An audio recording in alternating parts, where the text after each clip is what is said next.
informasi yang melingkupi kita.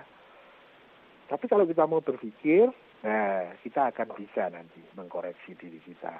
Apakah keyakinan saya selama ini itu memang relevan keyakinan seperti itu atau tidak? Ada yang punya image keyakinan bahwa Tuhan itu kejam, nanti siapa yang salah dia akan diseksa, misalnya gitu ya. Jadi punya nuansa bahwa Tuhan itu kejam. Coba kita berpikir ulang deh. Itu kan yang terjadi karena terakumulasinya dari informasi satu ke informasi yang lain, sehingga terkesan seperti itu membentuk sebuah semacam keyakinan. Kita paksakan juga nggak bisa. Nah, nanti ada cara memaksakan pendapat itu dengan cara memberikan argumentasinya sehingga dia juga mampu menyerap argumen-argumen itu, sehingga dia juga bisa mengolah argumentasi itu dalam pemikirannya sendiri. Otomatis pemahamannya akan berubah. Otomatis keyakinannya akan berubah. Jadi kalau ingin memaksakan kehendak, memaksakan pemahaman, memaksakan keyakinan, ada caranya ya, tapi tidak lazim lagi disebut pemaksaan, yaitu kasihlah data-data, kasihlah cara berpikir yang tertib, kasihlah cara berpikir yang lebih simpel, lebih mudah, berikan analogi-analogi, berikan contoh-contoh agar mempermudah cara berpikirnya itu, tambah lagi dengan data-data, dengan argumen-argumen, nah agar dia berpikir sendiri dan meningkatkan pemahamannya sendiri dan memperbaiki mutu keyakinannya sendiri. Jadi nggak pernah bisa kita memaksakan. Pak guru itu tidak pernah bisa memaksakan pemahamannya kepada murid-muridnya, kecuali si murid itu sendiri mengambil informasi-informasi dari Pak Guru, kemudian membentuk pemahaman dalam dirinya dan membentuk keyakinan dalam dirinya. Kurang lebih seperti itu. Jadi kita memang tidak bisa pungkiri bahwa cara-cara pemaksaan seperti itu ada. Saya juga pernah mengalami memaksakan kehendak kepada orang lain, itu juga pernah mengalami. Tetapi kalau kita lebih dalami lagi, itu sangat tidak efektif dan memang tidak baik dan tidak boleh. Memaksakan kehendak itu tidak boleh. Di samping tidak boleh, tidak akan bisa. Nah lucu kan kalau sesuatu yang tidak bisa tapi kemudian kita paksakan juga. Tambah kacau deh. Orang tidak bisa kok. Kita memaksakan kehendak itu tidak bisa. Ya. Jadi buat apa kita memaksakan kehendak? Tidak bisa kok. Apalagi memaksakan keyakinan, nggak bisa. Kalau orang sudah yakin bahwa 5 kali 5 itu 25, meskipun dia dibunuh, keyakinan itu tidak akan berubah. Kalau kamu tidak merubah keyakinanmu, tak bunuh kamu. Ya mungkin karena dia takut, dia bilang, ya deh 5 kali 5, 30 deh. Iya deh. Tapi dalam keyakinannya tidak ada yang berubah. Hanya dalam ucapannya saja yang berubah. Karena mungkin dia, daripada kacau deh sama dia gitu kan. Kurang lebih begitu. Kemudian kalau tadi dikatakan oleh beliau, Mas Alwi ini, bahwa kebenaran itu kan satu, ya itu idealnya Mas. Puncak dan pusat kebenaran satu ya. Itu kebenaran ideal namanya. Kebenaran yang dilihat dari atas. Tapi kalau kebenaran dilihat dari masing-masing personal kita, kebenaran itu banyak dan bisa berbeda-beda sesuai kapasitas masing-masing. Ya, kita tidak bisa, misalnya begini, anak saya punya pemahaman kebenaran-kebenaran tertentu yang tentu tingkatannya berbeda dengan kebenaran-kebenaran yang ada dalam saya. Tapi tidak boleh saya mengukur anak saya dengan ukuran kebenaran yang ada pada saya. Wah, itu nanti kalau saya berbuat begitu, nanti kalau kebenaran yang ada pada saya, yang sudah saya yakini sebenar-benarnya, sementara ini diukur oleh sang guru kebenaran, sang rasul misalnya, wah, akan kacau balau semua. Nah, itu menjadi tidak relevan. Kita mengukur dengan alat ukur yang tidak relevan. Kalau kita mau mengukur kebenaran seorang anak, harus relevan alat ukurnya sesuai alat ukur anak-anak, bukan alat ukur orang tua. Ya, seperti itulah. Ya mudah-mudahan nuansa-nuansa pemaksaan itu semakin kita sharing mungkin akan semakin memudar. Semakin kita beri ruang untuk sharing, maka cara-cara yang tidak praktis itu mungkin semakin akan ketinggalan zaman deh kayaknya. Terus tadi ada bahwa kebenaran itu hanya satu dan hanya milik Allah. Saya kurang sepakat ini. Kebenaran itu hanya satu, ya. Hanya milik Allah, tidak. Betul sumbernya Allah, ya. Tapi Allah berikan kepada orang-orang yang sampai kepada kapasitasnya. Nah, betul secara hakiki milik Allah. Tapi Allah memberikan juga kepada hamba-hambanya yang memenuhi syarat. Gitu ya. Jadi kalau kebenaran hanya satu dan hanya milik Allah, ya enggak lah. Kalau kebenaran yang tuntas, yang sempurna, betul milik Allah. Tapi kebenaran itu kan bertingkat-tingkat. Kebenaran sekapasitas saya, kebenaran sekapasitasnya Mas Sam, kebenaran sesuai kapasitas proses kita sementara ini, ya begini. Tapi karena kita ingin menuju kepada kebenaran yang ideal tadi itu, nah mari kita selalu berproses, dan kita saling bantu dalam berproses itu. Tidak perlu saling memojokkan karena berbeda pendapat, apalagi memaksakan pendapat, apalagi memaksakan kehendak, apalagi sampai menumbuhkan perpecahan-perpecahan. Ya itu, ya mudah-mudahan nuansa-nuansa itu semakin terkurangi dan semakin kita meningkatkan proses penyempurnaan diri kita. Amin. Nah, tadi disebutkan bahwa ada satu ayat tentang arus tadi ya, bahwa itu berbeda-beda pemahaman.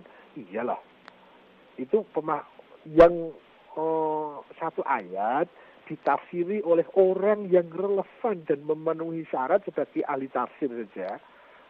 Sesama ahli tafsir bisa berbeda, apalagi yang bukan ahli tafsir, tidak memenuhi syarat sebagai ahli tafsir, ikut-ikut masuk menafsiri. Tambah muncul sekian lagi perbedaan-perbedaan.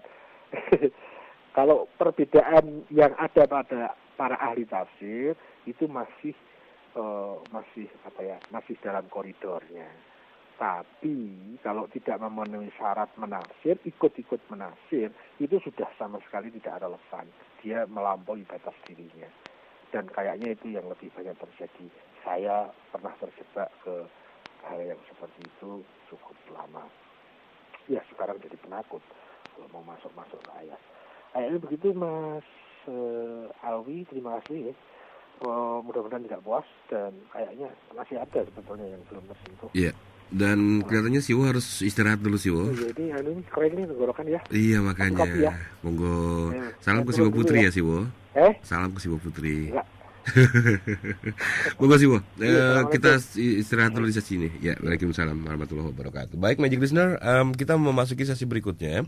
Karena nanti Siwo Agus di jam 21 lebih beberapa menit akan kembali hadir untuk sharing dalam berproses menuju kesejatian diri. Dan ya sebelum saya hadir kembali nanti di sesi kedua, kita dengar dulu yang berikut ini. Live streaming on www.ramakofm.com. Supported by Internet Provider Central Online. Ramako Magic 105.8 Jakarta. Listen and talk to Ramako 105.8, the magic of Jakarta. Broadcasting from Manara BTN, Jalan Gajah Mada No. 1, Harmony, Jakarta. For marketing information, call 525-7892 or click ramakofm.com. Ramako Magic.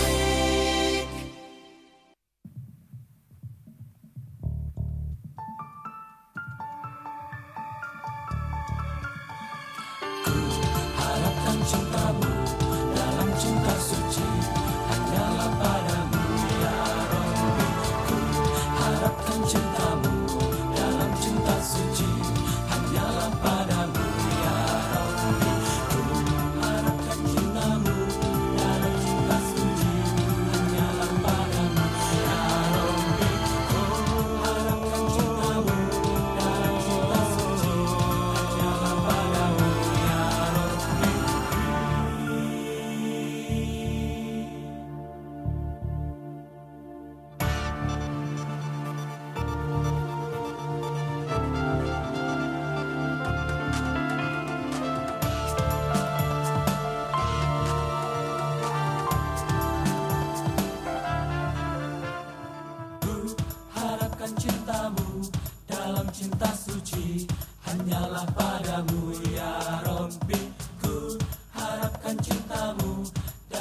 cinta suci hanyalah padamu ya Rabbi.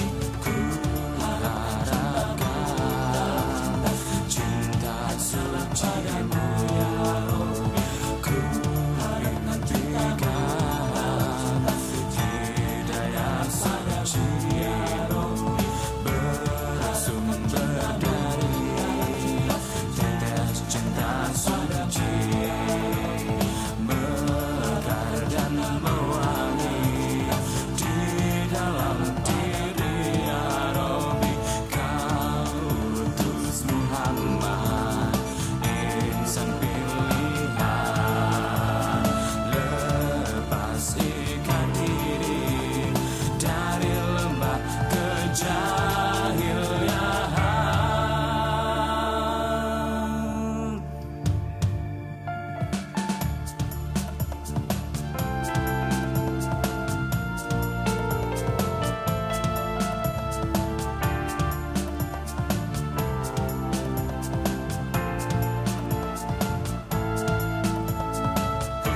Harapkan cintamu dalam cinta suci hanyalah padamu ya Rabbi. Harapkan cintamu dalam cinta suci hanyalah padamu ya Rabbi.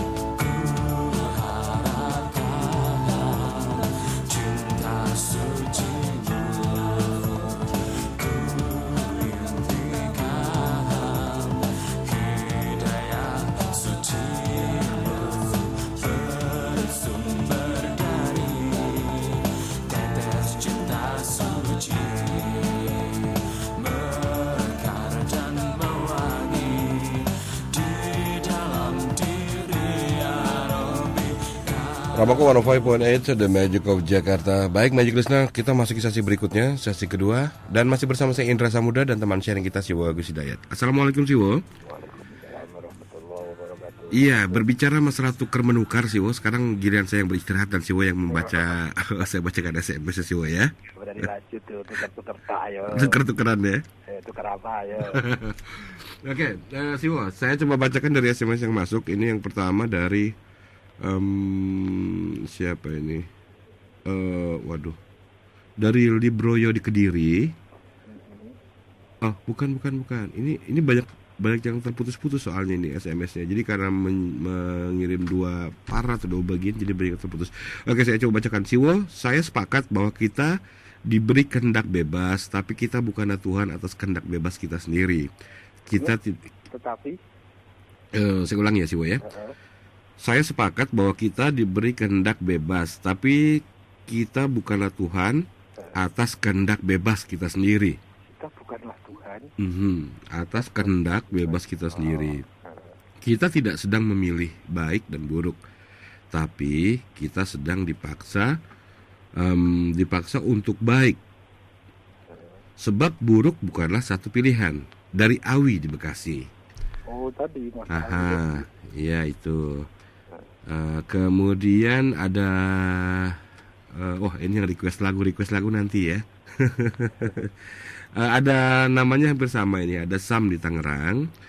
Pada surat Al-Anbiya ayat 30 dikatakan bahwa langit dan bumi keduanya dahulu menyatu, kemudian kami pisahkan keduanya. Pertanyaannya, kapan pemisahan itu terjadi?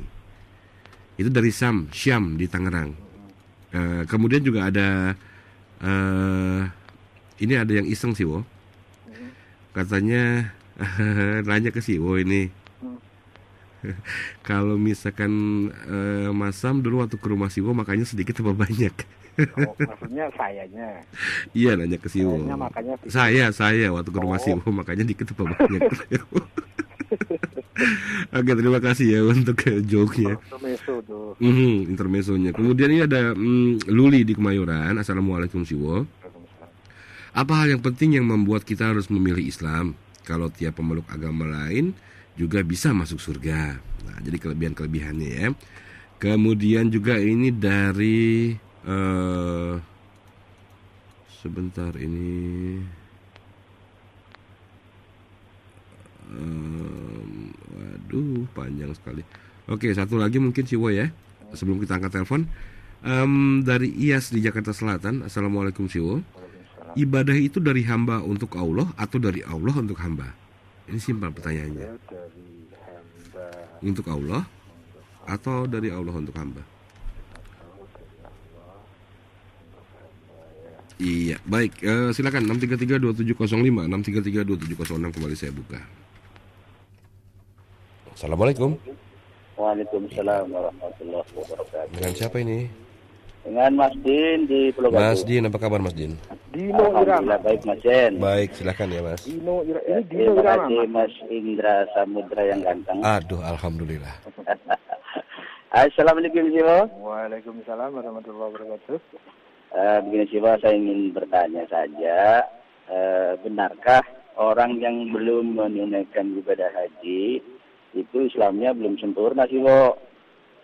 Itu benar apa enggak tuh pendapat seperti itu? Karena kan itu termasuk rukun Islam, Pak. Iya, baik. Gimana menurut Pak Siwo? Silakan dicarikan dan saya tunggu. Assalamualaikum warahmatullahi wabarakatuh. Waalaikumsalam warahmatullahi wabarakatuh. Terima kasih Mas Din untuk joke-nya. Terima kasih juga pertanyaannya. Dan silakan yang lainnya di 6332705, 6332706. Juga terutama Anda yang bisa mendengar kami melalui Mitra Mahardika Katulistiwa ya di Pontianak di 102,6 FM. Silakan juga di 6332705 atau juga 6332706. Assalamualaikum. Assalamualaikum. Waalaikumsalam. Dengan siapa ini? Dengan Dede Dede. Mas Dede di mana Mas Dede? di Parung. Di Parung, silakan pertanyaannya. Assalamualaikum Siwo. Waalaikumsalam warahmatullahi masuk. Siwo kan pernah bilang kepemimpinan itu dipilih dari atas ke bawah ya. Pertanyaannya bagaimana kita mengetahui pemimpin yang dipilih dari atas? Itu aja Siwo. Terima kasih. Ya, baik. Assalamualaikum. Terima kasih. Waalaikumsalam warahmatullahi wabarakatuh. Silakan Siwo. Udah 3 pertanyaan Siwo ya? 2 kan? Baru 2. Apa mau tambah 1 lagi? Enggak lah. Kalau tambah 1 lagi kita acara berproses menuju ke Sejati Diri sampai jam 1 pagi Siwo. Monggo dilanjut Siwo. Saya tak camping dulu ya. Ya. Majelis Nada yang berbahagia. Kita masuk lagi. Itu lupen yang Baibon. Dari Mas Dino.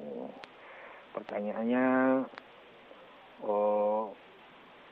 orang yang belum melaksanakan ibadah haji, apakah berarti Islamnya itu belum sempurna? Kan haji itu rukun Islam yang kelima. Saya hanya bisa men-sharingkan apa yang saya pahami, ya. Jangan lupa itu.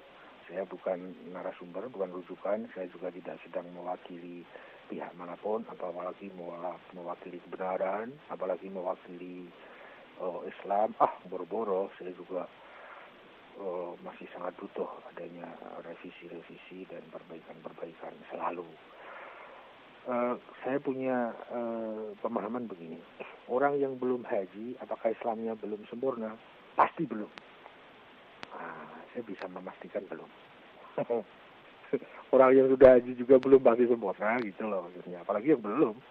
Yang sudah saja belum tentu dengan hajinya itu sudah bisa menyempurnakan Islam dalam dirinya. Yang belum, ya juga belum dong. Kalau dikaitkan dengan rukun Islam yang kelima, kita pernah bahas kayaknya. Ada satu rumusan formula bahwa rukun Islam itu ada 5. Yang 1 syahadat, yang 2 sholat, yang 3 puasa, keempat haji, keempat zakat, dan kelima haji. Itu salah satu formula, sepanjang yang saya tahu ya, itu diformulakan untuk kita mempermudah dalam belajar, dalam memahami terhadap ajaran Islam itu. Nanti ada juga formula lain, misalnya rukun iman. Meskipun tidak semua masyarakat Muslim itu menggunakan formula itu. Ya, ada satu komunitas tertentu yang dia membagi formulanya itu ada akidah dan syariah, misalnya gitu ya. Tidak rukun iman dan rukun Islam. Nah, itu salah satu cara menurut saya, cara bagaimana untuk kita mudah mentransfer, menyampaikan ajaran-ajaran dengan adanya formula-formula itu, maka bisa lebih tersistem, kayaknya begitu. Tetapi cara dan formula itu menurut yang saya tahu bukan merupakan sebuah pedoman pakem. Jadi misalnya begini, orang yang belum memenuhi rukun Islam yang 5 berarti belum Islam dong. Kalau kita ambil dari istilah rukun. Karena rukun itu sesuatu yang harus dilakukan oleh seseorang untuk seseorang itu bisa disebut melakukan pekerjaan itu. Misalnya ada rukun sholat. Nah, kalau rukun ada salah satu saja dari rukun sholat yang tertinggal, maka tidak bisa disebut itu sebuah sholat. Kalau istilah rukun diambil seperti itu dan kita masukkan di rukun Islam, padahal rukun Islam itu ada 5, tercecer satu saja, maka berarti dia bukan Muslim karena tidak memenuhi rukunnya. Nah, berarti harus 1, 2, 3, 4, dan 5. Kalau dimaknakan seperti itu, berarti orang yang belum haji belum Muslim itu. Tetapi kita tidak harus mengambil maksud yang seperti itu. Ya, kita ambil saja apa manfaat dari formula ini. Tapi bukan berarti formula ini bisa menjadi sebuah justifikasi bahwa orang yang belum memenuhi rukun Islam berarti belum Muslim. Ya enggak dong, karena nanti orang disebut Muslim pada saat dia sudah bersyahadat. Bahkan syahadatnya itu bermutu atau tidak, itu bukan menjadi masalah, tapi dia sudah menjadi warga Muslim. Nah, maka formula ini menurut yang saya tahu itu tidak dipakai oleh seluruh umat Islam. Ada yang menggunakan formula ini, ada yang tidak. Kalau di Indonesia memang mayoritas menggunakan formula ini. Ya, ada formula misalnya sifat wajib Allah, sifat wajib 20, sifat mustahil 20 misalnya kan, yang diformulakan oleh sang tokoh pada zamannya, Asy'ari, itu yang banyak dipakai di masyarakat Muslim Indonesia. Tetapi tidak berarti formula sifat 20 itu diambil sebagai formula oleh seluruh kaum muslimin, tidak. Ada kaum muslimin yang lain yang tidak menggunakan formula itu. Apa berarti berbeda? Ya, formulanya berbeda, cara mekanismenya berbeda, tetapi bukan berarti ilmunya berbeda. Nah, ini kan cuma masalah cara saja, masalah formula saja. Gitu kan. Misalnya begini, saya mengubah sebuah formula bahwa validator mutu kehidupan itu ada 3, yaitu 1, fokus tujuan. Kalau orang tujuannya salah, sudahlah, sulit untuk dikatakan orang itu bermutu benar, tujuannya saja salah. Padahal tujuan itu merupakan sentral dari kehidupan seseorang. Itu formula pertama sebagai validator pertama. Validator kedua adalah kewaspadaan terhadap niat. Formula ketiga konsentrasi dalam tugas. Ya, itu kan formula bikinan kita. Nah, dalam rangka apa dibikin formula itu? Dalam rangka mempermudah orang untuk memahami. Ya, kurang lebih seperti itulah. Tapi jangan dijadikan patokan ya. Jadikan saja sebagai ini sebuah sarana untuk mempermudah kita berproses. Kayaknya gitu, Mas Dino. Jadi kalau apakah orang yang belum haji itu Islamnya, begini pertanyaan. Apakah orang yang belum haji itu berarti belum Muslim karena haji merupakan rukun Islam yang kelima? Tidak bisa, menurut saya jangan dimaknakan begitu. Wah, nanti akan rancu nanti di masyarakat. Kemudian pertanyaan berikutnya, apakah orang yang sudah haji itu Islamnya sudah sempurna? Orang yang sudah haji Islamnya sudah sempurna? Tidak bisa dimanakan seperti itu bahwa orang yang haji berarti Islamnya sudah sempurna karena sudah memenuhi rukun iman, rukun Islam. Oh enggak. Ada orang yang sudah haji tapi Islamnya belum sempurna. Oh iya kan, karena itu sangat tergantung kepada mutu hajinya dan lain-lain. Kemudian, bisakah seseorang sempurna Islamnya tanpa melaksanakan haji? Sepanjang yang saya tahu juga tidak bisa.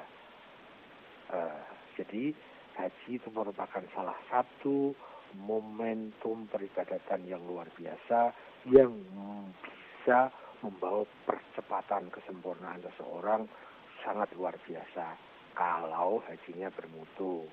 Tapi bukan berarti orang yang naik haji itu jaminan Islamnya akan semakin bermutu. Ya tergantung, itu masalah personal. Pekerjaan haji bagus, sangat bagus. Tapi pelaksana haji belum tentu. Ya samalah dengan pekerjaan guru itu sangat bagus pekerjaannya ya. Tapi tidak pasti Pak Guru itu bagus. Ya seperti itulah. Ya pekerjaan. Ya kan kita harus bedakan antara pekerjaan dan pekerjanya. Sholat itu bagus-bagus. Apakah orang yang sholat pasti bagus? Ya ntar dulu. Itu kan kita harus bahas tentang personal si pekerjanya. Ya kan? Seperti itu. Al-Quran bagus-bagus. Tapi bagi yang membawa argumentasi dan dalil-dalil yang dari ayat apa pasti bagus? Ya ntar dulu. Kita harus bedakan antara objek dan subjeknya, antara pekerjaan dan pekerjanya. Kurang lebih begitu Mas Din, mohon maaf ya kalau kurang dan nanti bisa dilanjut. Terus Mas Didi dari Parung, apa dia dipilih dari kepemimpinan itu dipilih dari atas. Bagaimana untuk mengetahui? Ya persis seperti pada saat kita mau mencari nabi itu loh Mas. Nabi itu dia disebut pemimpin umat, Rasul disebut pemimpin umat, imam disebut pemimpin umat. Bagaimana kita mengetahui dia itu nabi benar apa bukan? Ada kan, kita pernah sharing sebulan tentang itu dulu, malam Ramadan penuh 28 hari. Bagaimana agar kita tidak tertipu oleh orang yang sekedar mengaku nabi? Bagaimana agar kita tidak tertipu terhadap nabi yang tidak orisinal? Kan ada nabi palsu juga, ada yang nabi asli. Bagaimana kita mengetahui bahwa dia itu benar-benar dipilih oleh Tuhan atau bukan? Nah, kita pakai itu aja kan mudah. Jadi, bisakah kita mengetahui? Bisa. Caranya? Nah, caranya sepanjang yang saya tahu globalnya, nanti lebih lanjut kita pernah bahas itu pada pembahasan stasiun-stasiun tauhid itu sebulan penuh waktu itu bulan malam Ramadan. Kalau nggak salah sekitar tahun 2003-an gitu. Atau 2004 atau saya lupa. Nanti minta Mas Sam deh CD-nya kayaknya itu ada kok CD-nya kok. Mas Sam beli aja nggak mau ngeluarin itu. Konon nih katanya teman-teman kok katanya kok sulit itu mau nyari itu gitu kan. Ada yang samping ramah aku katanya. Terus misalnya begini, salah satu yang bisa sebagai satu bukti bahwa seseorang itu dipilih dari atas, dipilih misalnya Nabi dipilih oleh Tuhan atau tidak, ya kita harus tahu dong. Tidak sekedar orang mengatakan saya Nabi loh, kemudian kita langsung yakin ini Nabi baru sudah lahir loh, kita langsung yakinnya nggak bisa lah. Untuk bisa yakin itu butuh bukti. Nah, nanti bukti yang terkait dengan kenabian seseorang itu disebut dengan mukjizat. Gitu kan. Nah, kalau kemudian kepemimpinan yang di bawah periode kenabian dan kerasulan, bagaimana caranya? Ya, kita kan tinggal tanya aja kepada sang Nabi itu kan. Karena dialah yang diutus dan diberi wewenang oleh Allah untuk memilih siapa pemimpin berikutnya atas perintah Allah dan atas izin Allah. Tentu kalau seorang nabi dia menunjuk bukan berdasarkan nafsunya tapi berdasarkan jabatan dia sebagai wakil Tuhan itu. Dan caranya gimana? Ya kita nanya aja kepada Nabi. Lah kalau nggak bisa, ya kita nanya ke ayat boleh, nanya ke hadis boleh, gitu kan? Ada nggak itu? Wah, saya sangat yakin bahwa kalau Islam tidak ada itu, Islam nggak sempurna deh. Masa Islam mengurusi yang kecil-kecil sampai masuk ke luar biasa diatur masuk masalah kepemimpinan tidak. Masa gitu sih? Enggak deh. Masa yang kecil diurusin, yang gede lupain, yang enggak lah. Apalagi kalau kita yakin bahwa Islam itu agama sempurna. Masa agama sempurna yang ngurusi yang kecil-kecil, yang gede-gede, enggak.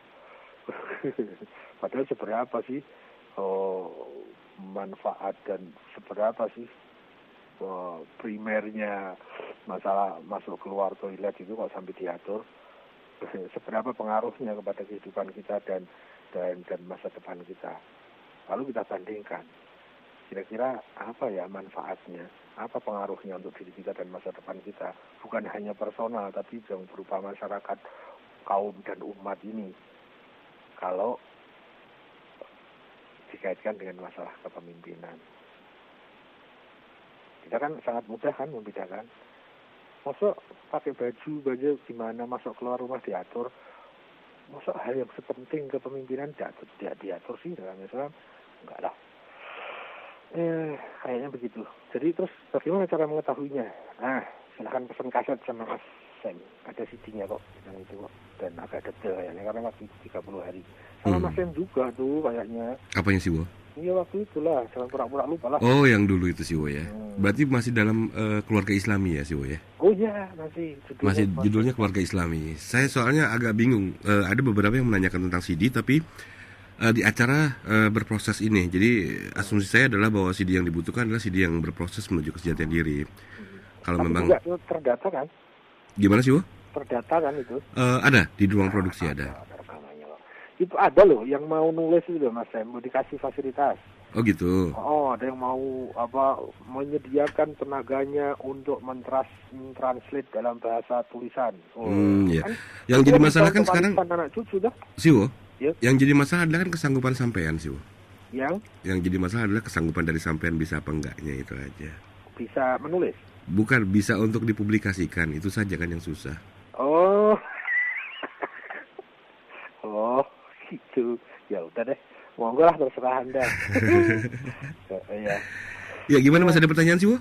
Belum, masih SMS ini masih banyak. Masih ada ya? Monggo kalau gitu dilanjut. Ya, karena waktunya singkat ya. Mas Alwi tadi bahwa kehendak bebas, betul.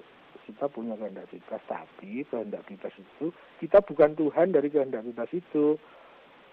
Kita dipaksa untuk berbuat baik. Oh, enggak kok. Kalau kita berbuat baik dipaksa, ya enggak ada nilainya kebaikan itu. Seperti malaikat itu dipaksa untuk berbuat baik dan tidak bisa berbuat buruk. Sehingga kebaikan pada malaikat itu enggak ada nilainya, enggak ada mulianya. Jadi kalau kita punya kehendak bebas, ya, tapi kita dipaksa untuk berbuat baik. Enggak, siapa yang maksa? Enggak kan? Itu kan pilihan kita, murni pilihan kita. Dan kita betul-betul diberi kehendak bebas itu bebas betul kita mau apakan itu. Kita mau gunakan untuk baik bisa, kita gunakan untuk buruk bisa. Nah, disitulah justru terjadi ada nilai. Seseorang yang dia sebetulnya bisa memilih yang buruk, dia memilih yang baik, maka orang itu mulia. Sebetulnya bisa memilih yang baik itu bisa, tapi dia memilih yang buruk, maka menjadi dia hina. Nah, kalau kemudian semua dengan paksaan, tidak ada nilai mulia dan hina itu. Ya, malaikat itu tidak mulia, karena tidak ada ikhtiar dalam dirinya. Gitu ya. Kemudian kambing menjadi kambing itu bukan hina, karena dia tidak mampu untuk mempertinggi budaya dalam dirinya. Kenapa? Karena tidak ada kehendak bebas. Nah, yang di sana ada nilai mulia dan hina itu karena ada kehendak bebas, dan dia bebas menggunakan untuk baik atau untuk buruk. Yang dia menggunakan untuk baik disebut mulia, yang menggunakan untuk buruk disebut hina. Nah, kalau semua itu ada dalam paksaan, tidak ada nilai mulia dan hina, gitu kan? Kalaupun ada mulia, yang mulia adalah yang memaksa mulia tadi. Kalaupun ada yang hina bukan orangnya. Kalau dia dipaksa, yang hina ya yang memaksa itu, gitu kan? Nah, jadi kita ini punya kehendak bebas itu betul-betul kita diberi kebebasan untuk menggunakannya untuk apa. Memang itu sudah dikehendaki oleh Allah seperti itu, bahwa kita diberi kebebasan menggunakan kehendak bebas. Dan itu juga sebagai sarana percepatan kita yang lebih dibandingkan makhluk yang lain. Terus dari Mas Sam tadi, namanya sama. Langit dan bumi dulunya satu, kemudian menjadi terpisah. Kapan terjadi pemisahan itu? Jawabnya mudah. Saya belum tahu. Maaf ya, Mas Sam. Ya karena memang saya belum tahu. Saya maksakan tahu, kacau nanti.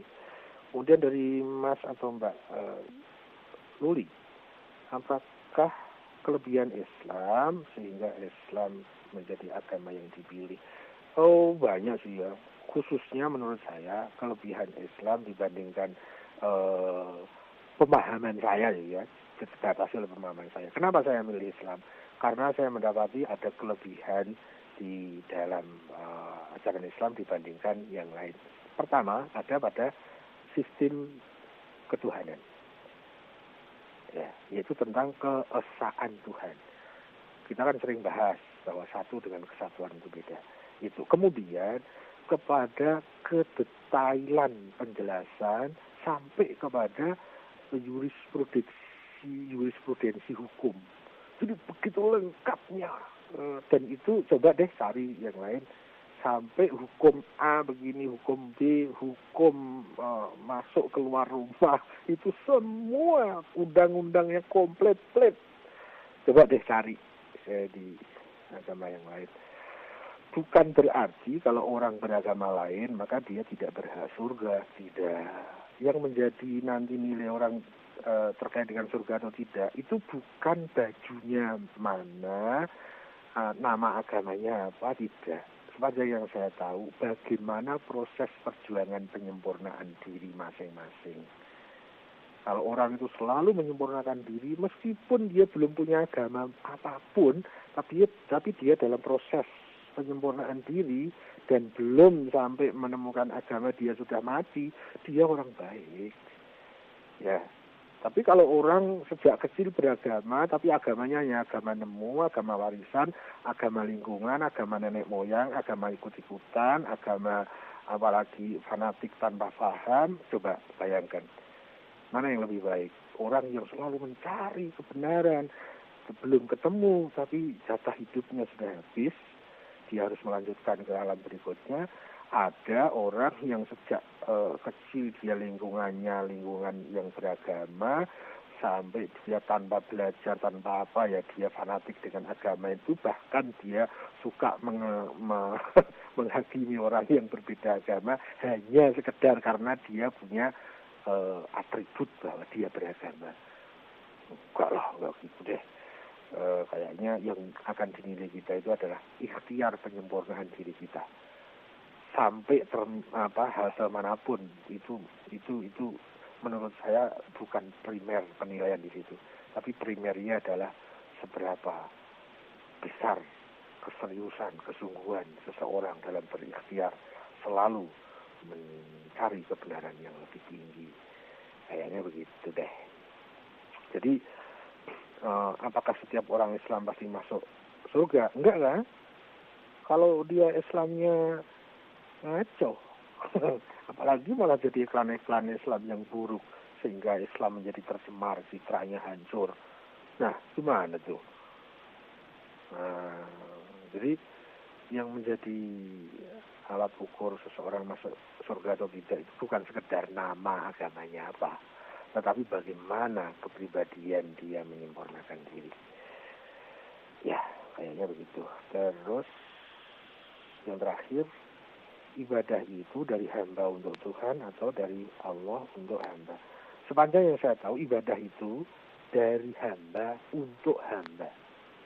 Ya, jadi bukan dari hamba untuk Allah, tidak. Dari hamba untuk kepentingan hamba. Dari Allah untuk hamba, tidak. Karena yang beribadah itu hanya hamba. Hamba beribadah kepada Allah. Untuk siapa? Untuk dirinya sendiri. Bukan untuk Allah. Allah tidak butuh kepada siapapun. Ya, kalau Allah memerintahkan kita itu untuk beribadah, itu demi kasih sayangnya kepada kita, agar kita bisa menyempurnakan diri, agar kita bisa sukses, mengarungi kehidupan dan masa depan. Jadi Allah sama sekali tidak terpengaruh oleh kita beribadah kepadanya atau tidak. Kita beribadah kepadanya, dan Allah memerintahkan kita beribadah kepada Allah, itu semata-mata atas kasih sayangnya, agar kita menjadi manusia yang sukses. Lalu seperti itu, dan waktunya habis. Sementara kopinya masih, jadi sharingnya diakhiri, kopinya dilanjutin. Iya, dan kita ketemu minggu depan sih, Wo. Kalau masih hidup ya. Insya Allah, mudah-mudahan. Dan mudah-mudahan juga yang sudah bertanya, terima kasih ucapkan sebelumnya. Mudah-mudahan puas ya si Wo, atau tidak puas? Mudah-mudahan tidak puas. Tidak puas. Dan kepada seluruh listener, pemirsa Ustaz dan keluarga besar Mas, terima kasih partisipasinya. Mohon maaf segala kekurangannya. Semoga kita dipersaudarakan dalam penghambaan. Bila taufiq wal hidayah, wala quwata illa billah. Assalamualaikum warahmatullahi wabarakatuh. Waalaikumsalam warahmatullahi wabarakatuh. Terima kasih si Wagus Hidayat dan Magic Listener. Dengan demikian berakhir sudah acara berproses menuju kesejatian diri untuk edisi hari ini, hari Kamis tanggal 20 Maret 2008. Saya akan tutup sesaat acara ini. Kita akan berjumpa lagi dalam Song for You sampai jam 24 malam nanti. Indra Samudra mohon diri saat. Assalamualaikum warahmatullahi wabarakatuh. Baru saja kita ikuti berproses menuju kesejatian diri bersama Siwo Agus Hidayat. Renungan Sufi. Selama engkau terjerat oleh pikiran ada dan tiada, bagaimana kau dapat tapakkan kaki di jalan ini? Kosongkanlah dirimu sehingga hanya ada kehendak dari Dia. Sepanjang kau terjajah oleh diri, bagaimana kau dapat mencapai kesejatian? Jika tidak tersucikan dalam kerendah hatian dan fana, bagaimana akan mencapai pengetahuan tertinggi dari Yang Maha Agung?